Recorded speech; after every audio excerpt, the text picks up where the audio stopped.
जी, लोकप्रिय विधायक मैदावल सैनिल त्रिपाठी जी, लोकप्रिय विधायक धनकटा श्री गणेश चंद चौहान जी, विधान परिषद सदस्य संतोष सिंह जी, विधान परिषद सदस्य श्री सुभाष यदुवंशी, जिला पंचायत के प्रशासक श्री बलराम यादव जी, पूर्व सांसद श्री अष्टभुजा प्रसाद शुक्ला जी, पूर्व सांसद श्री इंद्रजीत मिश्रा जी, पूर्व सांसद श्री प्रवीण निषाद जी, भारतीय जनता पार्टी की जिलाध्यक्ष श्रीमती नीतू सिंह जी, पूर्व विधायक श्री राकेश सिंह बघेल जी, पूर्व विधायक श्री दिग्विजय नारायण चतुर्वेदी जी, जिला प्रभारी अजय कुमार गौतम जी, पूर्व जिलाध्यक्ष श्री दुर्गा प्रसाद राय जी, श्याम करण सिंह जी, बद्री प्रसाद यादव जी, सेतभान राय जी, राम ललित चौधरी जी, जगदम्बा प्रसाद श्रीवास्तव जी, मंच पर उपस्थित भारतीय जनता पार्टी के हमारे सभी पदाधिकारीगण, सहयोगी दलों के भी हमारे सभी पदाधिकारीगण, भारी संख्या में उपस्थित जनपद संत कबीर नगर के मैदावल और खलीलाबाद विधानसभा क्षेत्र से जुड़े हुए सभी उपस्थित बहनों और भाइयों, आज सावन शिवरात्रि है। यहां के पवित्र धाम बाबा तामेश्वर नाथ धाम में श्रद्धालु जन आकर के देवादिदेव महादेव को अपनी श्रद्धा अर्पित करते हुए जलाभिषेक कर रहे हैं। बाबा तामेश्वर नाथ धाम की इस पावन धरा को कोटि कोटि नमन करते हुए मैं आप सभी का अभिनंदन करता हूं और सावन शिवरात्रि की हृदय से बधाई भी आप सबको देता हूं।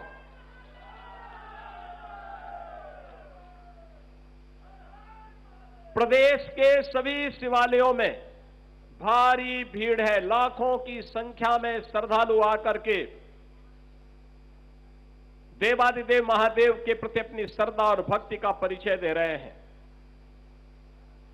पश्चिमी उत्तर प्रदेश में बाबा ओगड़नाथ,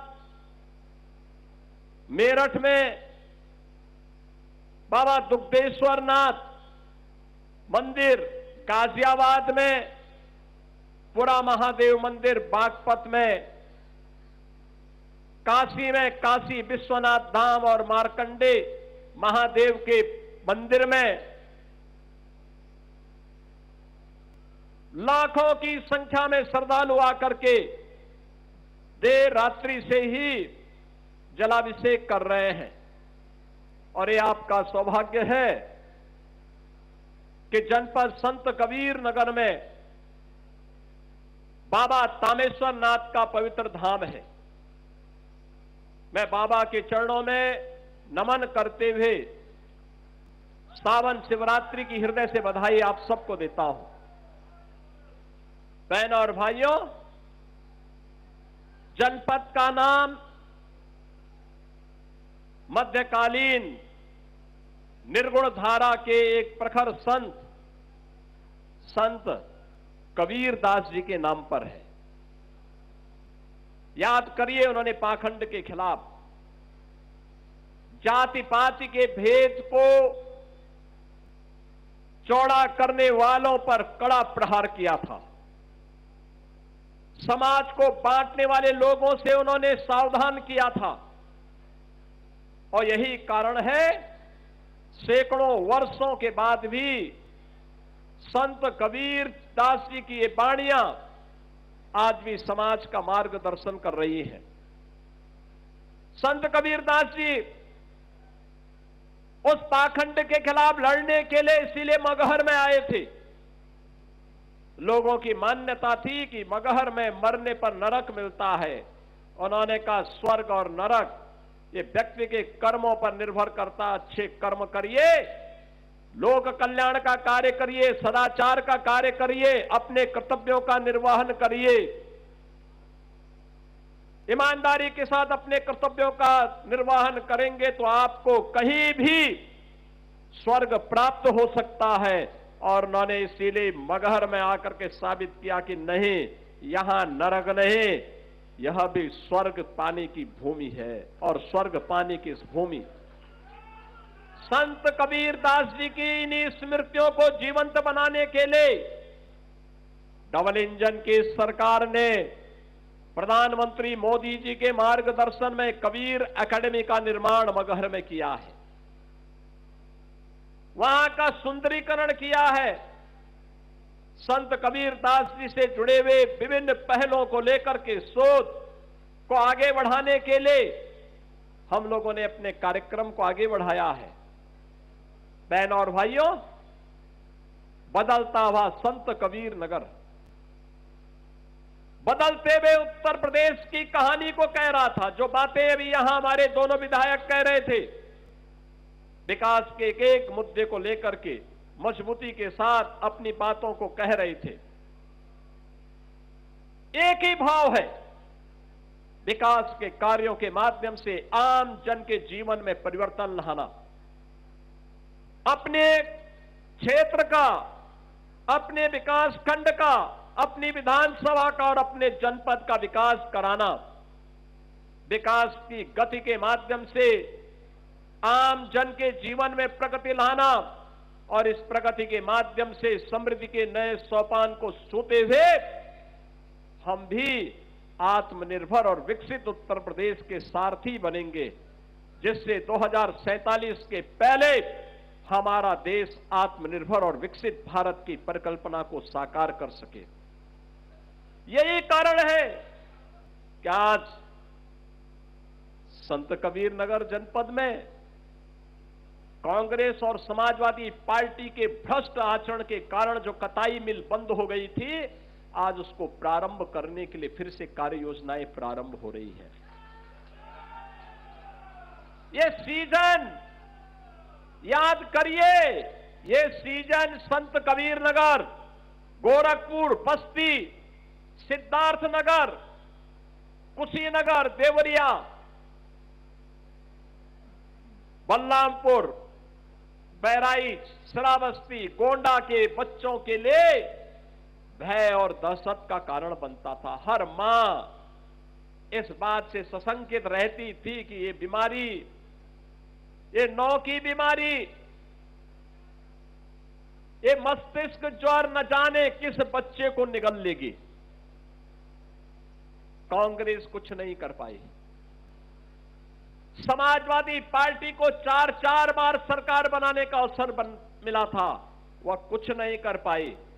ये मैं अपना सौभाग्य मानता हूं, जब डबल इंजन की भारतीय जनता पार्टी नेतृत्व की एनडीए सरकार बनी, आज इंसेफ्लाइटिस को हमने पूरी तरह समाप्त कर दिया। अब नौ की बीमारी नहीं, मस्तिष्क ज्वर नहीं है। अब बच्चों की मौत बीमारी से नहीं हो सकती, वैसे ही नहीं हो सकती जैसे अब कोई माफिया किसी नौजवान की भविष्य के साथ खिलवाड़ नहीं कर सकता। ये बीमारी, इस क्षेत्र के लिए बीमारी और यूपी को बीमारू राज्य, ये कांग्रेस और समाजवादी पार्टी ने दिया था। पाप ये करते थे, भुक्तभोगी आपको होना पड़ता था, यहां के नौजवानों को होना पड़ता था, यहां के बच्चों को होना पड़ता था। भ्रष्टाचार इनका और खामियाजा हमारे बच्चों को भुगतना पड़ता था। वे समय काल कल्पित होते थे। आज बहनों और भाइयों, बीमारी को भी समाप्त किया और माफिया को भी समाप्त किया। माफिया मुक्त, कर्फ्यू मुक्त उत्तर प्रदेश। पर्व और त्योहार के पहले हमें कभी मैदावल में, कभी बखिरा में, कभी खलीलाबाद में, कभी धनघटा में दुर्गा पूजा पंडाल लगाने के लिए आना पड़ता था। दुर्गा मूर्ति विसर्जन के लिए आना पड़ता था, रामनवमी के जुलूस को, शोभा यात्रा को आगे बढ़ाने के लिए आना पड़ता था। अब मैं कह सकता हूं, मैं लखनऊ से ही देख सकता हूं कि आपकी शोभा यात्रा और आपका मूर्ति का पंडाल सुरक्षित है, कोई भय नहीं, कोई भय नहीं। अब राह चलते हुए किसी बेटी को कोई गुंडा छेड़ नहीं सकता है। ईमानदारी के साथ व्यापार करने वाले किसी व्यापारी के साथ कोई जबरदस्ती नहीं कर सकता है। उसे मालूम है बेटी के साथ छेड़खानी की और व्यापारी के व्यवसाय में अनावश्यक हस्तक्षेप करके लूटपाट करने का प्रयास किया तो खामियाजा एक ही होगा, या तो जेल जाना पड़ेगा या जहन्नुम की यात्रा के लिए तैयार रहना पड़ेगा। बहनों और भाइयों, जब इस दृढ़ इच्छा शक्ति के साथ कार्य होता है तब परिणाम आते हैं। पहले आज जब हम तामेश्वरनाथ धाम की बात करते हैं, कॉरिडोर बनाने की बात करते हैं, तो बहनों और भाइयों, ये धाम में कॉरिडोर बनाने की बात इसलिए हो पा रही है क्योंकि हमारे पास पैसा है। हमारी भगवान शिव के प्रति, देवादिदेव महादेव के प्रति हमारी आस्था है। भारत की विरासत का हम सम्मान करना चाहते हैं। इससे पहले पैसा था, लेकिन यही पैसा कब्रिस्तान की बाउंड्री वाल के नाम पे खर्च हो जाता था। ये पैसा कहीं पे संत कबीर एकेडमी के लिए नहीं खर्च होता था। संत कबीर तो निर्गुण धारा के थे। उन्होंने जितना मुस्लिम कट्टरपन के खिलाफ कहा, उतना ही हिंदू कट्टरपन के खिलाफ भी कहा। लेकिन हिंदू ने उन्हें पूजा है और मुसलमान दूर से भी नहीं छूना चाहता है। यही अंतर है, यही अंतर है। आज संत कबीरदास जी के नाम पे एकेडमी बनती है, ऑडिटोरियम बनता है, और साथ साथ बाबा तामेश्वर नाथ धाम के कॉरिडोर के निर्माण के लिए भी हम कार्य कर रहे हैं। मैंने तो कहा है तामेश्वर नाथ धाम के लिए जितने लोग वहां बसे हुए हैं, उनको हम मुआवजा देंगे, बसाने की व्यवस्था करेंगे। वे लोग सहयोग करेंगे तो आने वाले कई 100 वर्षों के लिए, आने वाली पीढ़ी के लिए उत्तम धाम का निर्माण हो जाएगा। पैसे की कमी नहीं, पैसा हम दे देंगे, वे सहयोग तो करें। बैजूनाथ धाम का मंदिर बीच में क्षतिग्रस्त हुआ था। हमने धर्मार्थ कार्य विभाग को कहा है जल्दी से उसका प्रस्ताव मंगाओ, वहां पे भी कोई कार्य होना चाहिए, बैजूनाथ धाम में भी होना चाहिए काम। बहनों और भाइयों, आपकी आस्था को सम्मान देने वाली सरकार होगी तो ही विकास करा पाएगी। जिनके मन में आपकी आस्था के प्रति सम्मान का भाव नहीं, वे विकास भी नहीं करा सकते। वे छात्रों की छात्रवृत्ति को हड़प जाते थे, विकास के कार्यों को लूट मचा देते थे, नौजवान की नौकरी में लूट मचती थी, किसानों के लिए आने वाली योजनाओं में भी व्यापक भ्रष्टाचार था। आप सोचो, कोई ये कल्पना कर सकता है? पूछना चाहिए कांग्रेस और समाजवादी पार्टी से, एक बात पूछनी चाहिए। अकेले संत कबीर नगर की जब मैं बात करता हूं तो बहनों और भाइयों, प्रधानमंत्री आवास योजना में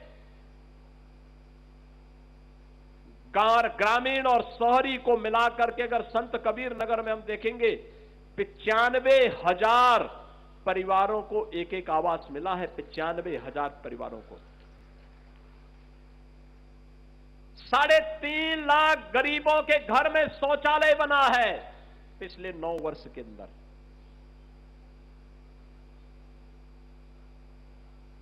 तीन लाख से अधिक किसानों को प्रतिवर्ष 6,000 रुपए सालाना प्रधानमंत्री किसान सम्मान निधि का लाभ मिल रहा है। वृद्धजनों को वृद्धावस्था पेंशन, दिव्यांगजनों को दिव्यांगजन पेंशन, निराश्रित महिलाओं को निराश्रित महिला पेंशन का लाभ मिल रहा है। प्रदेश भर में हम 1 करोड़ 10 लाख परिवारों को यह सुविधा दे रहे हैं। मातृ वंदना योजना के अंतर्गत भी ये सुविधा प्राप्त हो रही है। बहनों और भाइयों, कार्य करने की इच्छा शक्ति होनी चाहिए। आज जो ये सड़कें बन रही हैं, ये जो बाईपास बन रहे हैं, ये जो बस स्टेशन बन रहे हैं, बहराइच से लेकर के बांसी होते हुए खल्लाबाद तक जो ये रेलवे लाइन बन रही है, ये रेलवे लाइन ये विकास का आधार है, विकास का। ये विकास करेगी, बेहतर कनेक्टिविटी देगी। और हम लोगों ने तय किया है, लैंड बैंक जैसे ही यहां का तैयार होगा तो हम लोग संत कबीर नगर में भी एक विकास प्राधिकरण के गठन की कार्रवाई को आगे बढ़ाएंगे। विकास प्राधिकरण का कार्यक्रम, ढेर सारे कार्यक्रम आगे बढ़ेंगे। हम 1 डिस्ट्रिक्ट 1 मेडिकल कॉलेज की तरफ भी बढ़ रहे हैं। ये इसलिए क्योंकि आज की आवश्यकता है। आज सड़कें अच्छी हैं। पहले क्या था? 17 के पहले बाढ़ से, बीमारी से, दंगों और कर्फ्यू से, आस्था पर हो रहे प्रहार से, गुंडागर्दी से, गरीबों की जमीनों पर हो रहे कब्जे के कारण आम जन त्रस्त रहता था। गरीब को राशन नहीं मिलता था, शासन की सुविधा का लाभ नहीं मिलता था। आज तो बिना भेदभाव के सब योजनाओं का लाभ मिल रहा है। जिन 95,000 गरीबों को मकान की सुविधा मिली है, आवास की सुविधा का लाभ मिला है, बहनों और भाइयों, उन्होंने कभी सोचा भी नहीं होगा कि बिना किसी सिफारिश के मकान मिल पाएगा। जिन 3.5 लाख परिवारों के घर में शौचालय बना है, उन्होंने कभी सोचा भी नहीं होगा। लेकिन ये डबल इंजन की सरकार है, मोदी जी का मार्गदर्शन और नेतृत्व है, युवा के लिए नौकरी है, रोजगार भी है।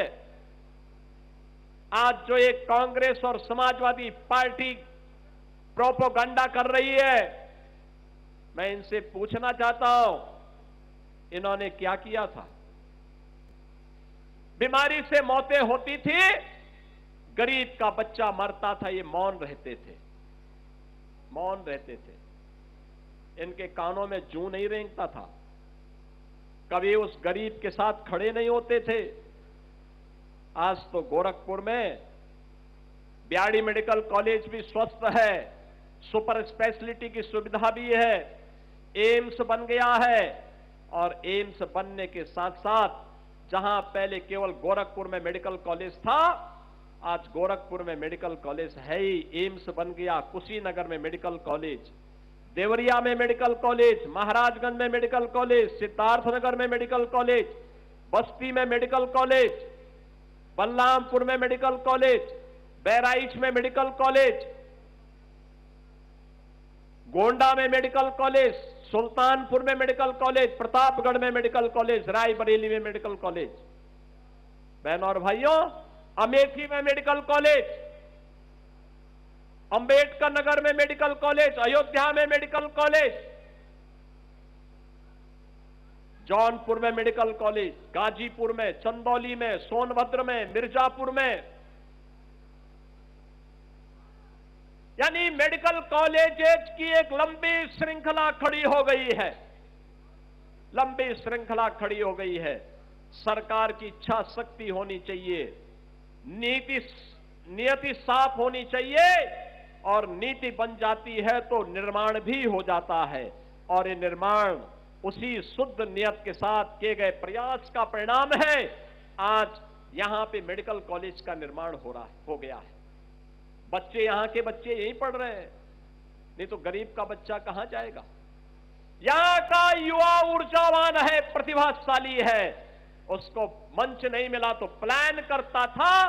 आज खल्लाबाद के बगल में गोरखपुर का औद्योगिक शहर बसा हुआ है, गीड़ा बसा हुआ है। 50,000 से अधिक नौजवानों को केवल 9 वर्ष में यहां पर रोजगार मिला है, नौकरी मिली है। इसमें आपके संत कबीर नगर के नौजवान भी वहां पर रोजगार प्राप्त किए हैं। बहनों और भाइयों, ये जो सड़कें हैं, ये सड़क मात्र नहीं है, ये आपकी गति को बढ़ाने के लिए, और उस गति को प्रगति में बदलने का एक माध्यम है। जब प्रगति होती है तो अपने आप ही समृद्धि आती है, और उसी समृद्धि के लिए ये विकास के कार्य हो रहे हैं, स्किल डेवलपमेंट के सेंटर बन रहे हैं। मैं राहुल जी से भी और अखिलेश जी से भी कहना चाहूंगा, ये लोग जो बातें कर रहे हैं, मैं उनसे पूछना चाहता हूं, अगर आप आंकड़ों को ध्यान देंगे तो इनकी वास्तविकता सामने आ जाएगी। आंकड़े बताते हैं, पहले 2014 के पहले, मोदी जी के पहले लंबे समय तक कांग्रेस ने शासन किया, देश के अंदर आईआईटी की संख्या थी मात्र 16, और 14 के बाद मोदी जी के नेतृत्व में आईआईटी की संख्या हुई है 23, बढ़ी है, 44% की वृद्धि हुई है।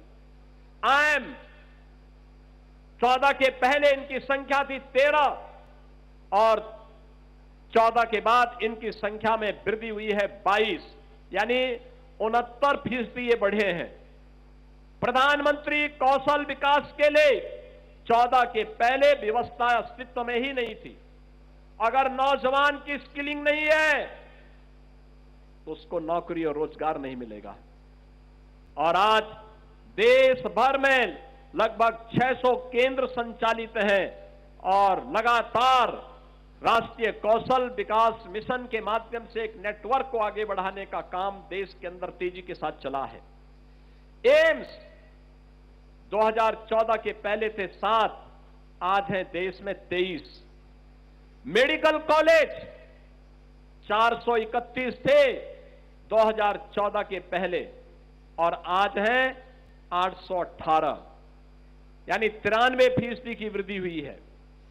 एमबीबीएस की जो सीट्स थी 2014 के पहले थी 51,348, आज है 1,28,926, यानी 151% की वृद्धि हुई है।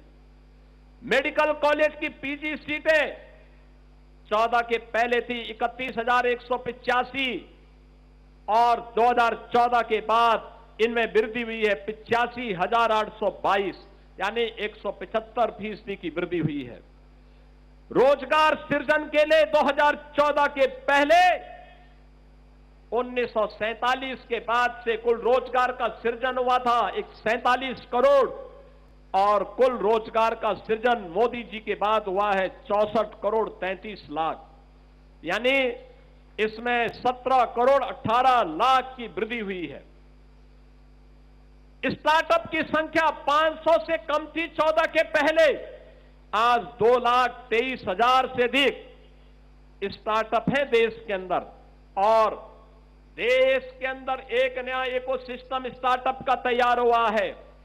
यूनिकॉर्न इनमें पहले केवल 4 थे, आज इनकी संख्या 125 हुई है।